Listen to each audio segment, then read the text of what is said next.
ប៉ាឯងនិយាយរឿងឃោសនានឹងបានល្អម្លេះបង្រៀនខ្ញុំផងមើលឯងរៀនមិនចេះទេហេតុអីពីព្រោះខួរក្បាលឯងមិនទាន់ដល់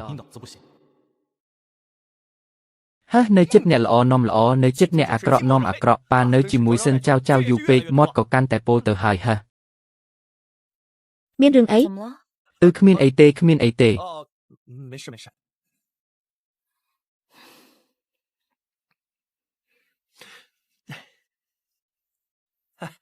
ខ្ញុំផ្លុំសក់ឲ្យអូនណាមិនបាច់ទេដឹងតែអូនបដិសេធខ្ញុំហើយ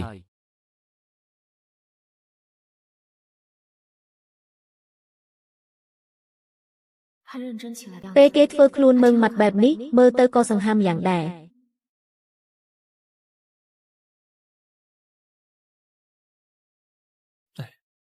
សក់អូនទុនណាស់ខ្ញុំធ្លាប់ពីគេនិយាយថាមនុស្សសក់ទុនចិត្តក៏ទុនដែរចុះហេតុអីចិត្តអូនរឹងម្លេះតែមិនអីទេរឹងក៏រឹងទៅខ្ញុំនឹងព្យាយាមកម្ដៅវាគង់តែរលីទេ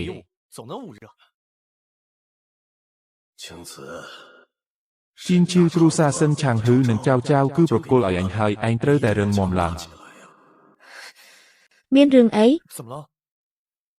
មិនបាច់ផ្លុំទៀតទេសក់អូននៅសាបន្តិចផ្លុំ2នាទីទៀតគឺស្ងួតហើយខ្ញុំប្រាប់ថាមិនបាច់គឺមិនបាច់ទេជីងឈឺសុំទោសឯងយ៉ាងម៉េចហើយជើងរបស់ខ្ញុំ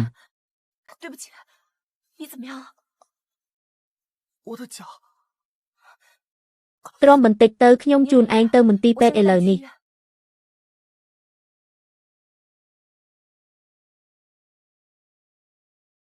បងស្រីបងថ្លៃយ៉ាងម៉េចហើយ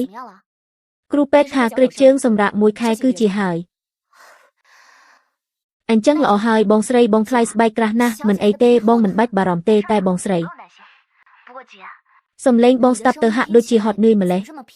បងប្រហែលជាមិនបាននៅក្បែរក្រែបងថ្លៃពេញមួយយប់ទេដឹងមិននឹងអាចទៅរួចប្រហែលជាមកពីការងារហត់ពេកហើយបងស្រីបងថ្លៃម្នាក់នេះទោះបីជាធម្មតាលេងសើចច្រើនមែនតែតាមខ្ញុំស្គាល់មកខ្ញុំមានអារម្មណ៍ថាគាត់ជាមនុស្សល្អណាស់ហើយក៏ល្អចំពោះបងស្រីដែរបងស្រីខ្ញុំគិតថាបងអាចសាក់លបងបើកចិត្តទទួលយកក្តីស្រឡាញ់ម្ដងទៅ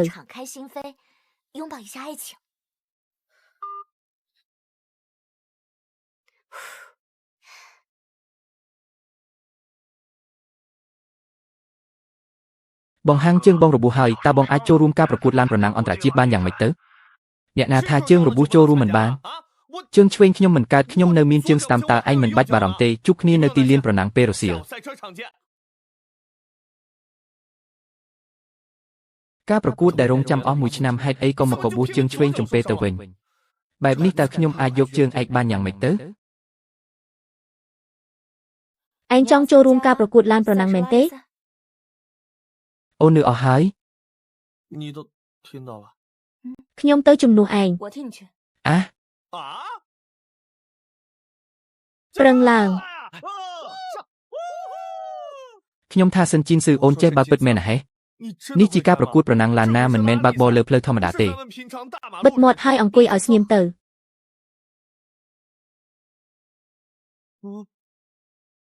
បើអូនបើកមិនកើតក៏មិនអីដែរសុវត្ថិភាពជាចម្បងការចូលរួមគឺ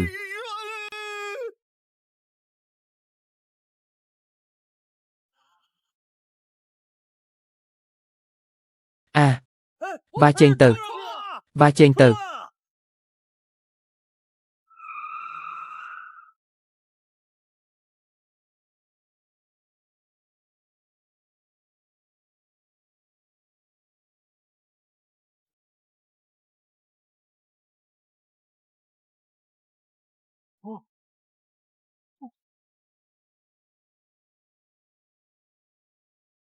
ឈ្នះហើយ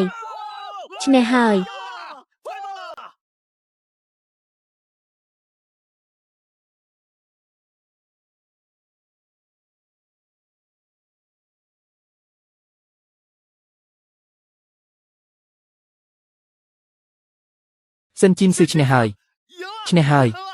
ពួកយើងបានលេខ1អូនឃើញទេលេខ1ណាឈ្នះហើយអស់ចាណាស់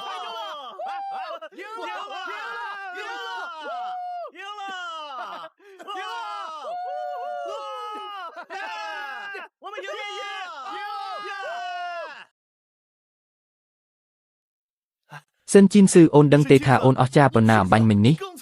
ពេលបាត់ជ្រុងខ្ញុំស្មានតែបុកទៅហើយតែអូនបាត់ផាច់ផុតបាត់ហើយផ្លូវត្រង់ចុងក្រោយនោះទៀតអូនជន់កែមួយទំហឹងធ្វើឲ្យខ្ញុំស្ទើរតែហោះទៅហើយអូនជាបិសាចមែនទេ កាលពីមុនខ្ញុំក៏ជាសមាជិកម្នាក់នៃទីលានប្រណាំងនេះដែរក្រោយមកប៉ាម៉ាក់បានចែកឋានទៅក្រុមហ៊ុនឆាងហឺត្រូវការអ្នកគ្រប់គ្រងចៅក៏ត្រូវការអ្នកមើលថែខ្ញុំក៏គ្មានពេលបើកបរទៀតឡើយ ចុះហេតុអីថ្ងៃនេះអូនព្រមបើកបរវិញ ជើងរបស់ឯងរបួសដោយសារតែខ្ញុំគួរតែជួយឯងប៉ុន្តែចិត្តគំនិតនិយាយមិនចេញឡើយ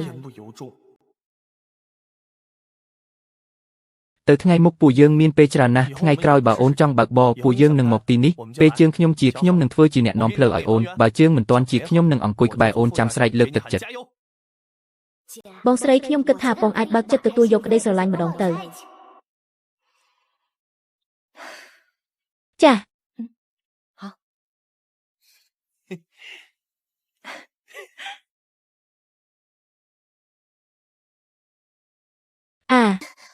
ទូនមានឯងនាំខ្ញុំមកទីនេះធ្វើអី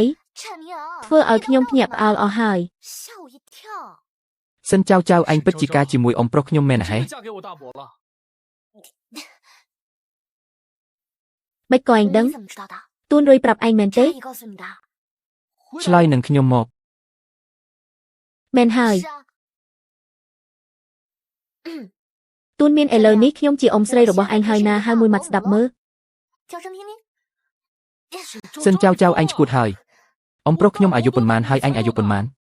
អញដឹងទេថាពេលអញការជាមួយអ៊ំប្រុសខ្ញុំហើយមនុស្សខាងក្រៅគេនិយាយពីអញយ៉ាងម៉េចខ្លះ ខ្ញុំច្បាស់ជាដឹងហើយពួកគេគ្មាននិយាយអីក្រៅពីថាខ្ញុំការជាមួយគាត់ព្រោះតែមិនចេះខ្មាស់អៀននឹងចង់បានលុយរបស់គាត់នោះទេតែវាមានអីទៅ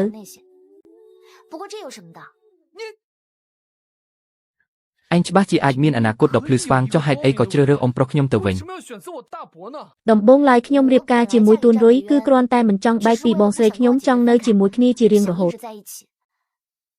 តែប៉ុន្មានថ្ងៃនេះរស់នៅជាមួយគាត់ខ្ញុំហាក់ដូចជាស្រឡាញ់គាត់បាត់ទៅហើយ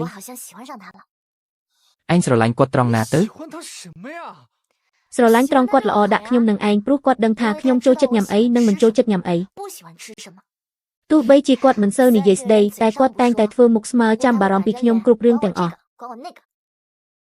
ចៅអង្គុយឲ្យមានរបៀបរៀបរយបន្តិចទៅ បែបនេះបានហើយមែនទេ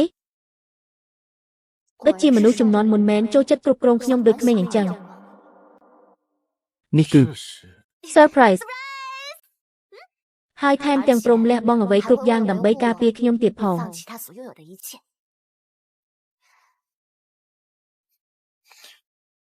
ណែកុំធ្វើមុខបែបនឹងអីរឿងដែលឯងជាប្អូនធម៌របស់ខ្ញុំគឺគ្មានថ្ងៃប្រែប្រួលឡើយ បើគាត់ហ៊ានធ្វើបាបឯងប្រាប់ខ្ញុំមកខ្ញុំនឹងជួយវាគាត់ខ្ញុំមិនខ្វល់ថាគាត់ជាអ៊ំប្រុសខ្ញុំឡើយ បានមានសម្ដីឯងបែបនេះធ្វើជាបងធំមិនខាត់ឡើយ បងធំឯងត្រូវតែមានសេចក្តីសុខណា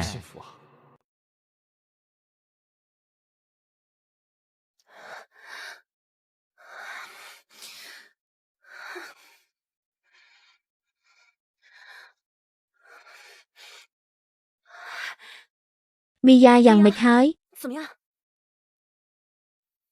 ជានអ៊ីចៅនឹងអ៊ំប្រុសជាស្នេហាពិតពួកយើងជូនពរពួកគេទៅ ហាមីយ៉ា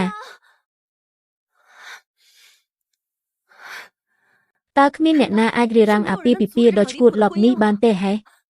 មិនបានទេដាច់ខាតគឺមិនបានឡើយបងថ្លៃត្រូវតែជារបស់ខ្ញុំម្នាក់គត់